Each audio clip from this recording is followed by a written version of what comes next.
Hello বন্ধুরা, আজকে আমরা পানির পৃষ্ঠটানের একটি পরীক্ষা করব। এজন্য একটি গ্লাসে কানায় কানায় ভর্তি করে পানি নিয়ে নেব।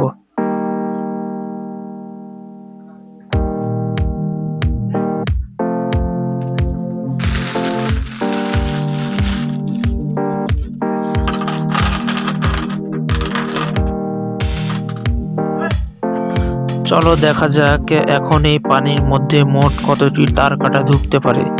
তোমরা হয়তো গেস করতে পারছো, একটি বা দুইটি, পাঁচটি বা 10টি। চলো দেখা যাক কয়টি তারকাঁটা এর মধ্যে অবস্থান করতে পারে।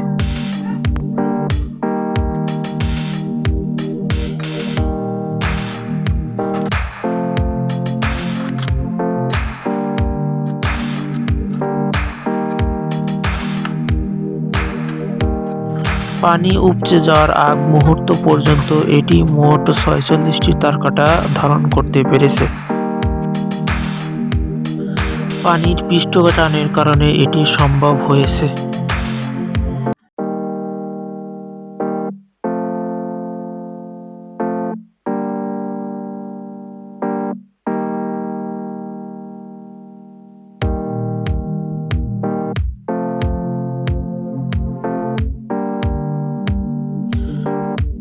এখানে পানির পৃষ্ঠটানের কারণে কয়েনগুলোর ভার সহজেই তাসটি বয়ে নিতে পারছে।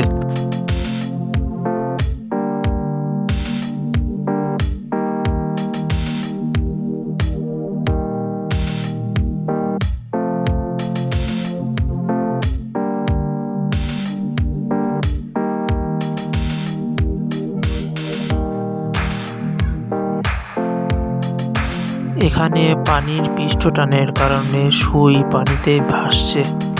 আপনারা দেখতে পাচ্ছেন সুই পানিতে ভাসছে, কারণ এখানে পানির পৃষ্ঠটান কাজ করছে।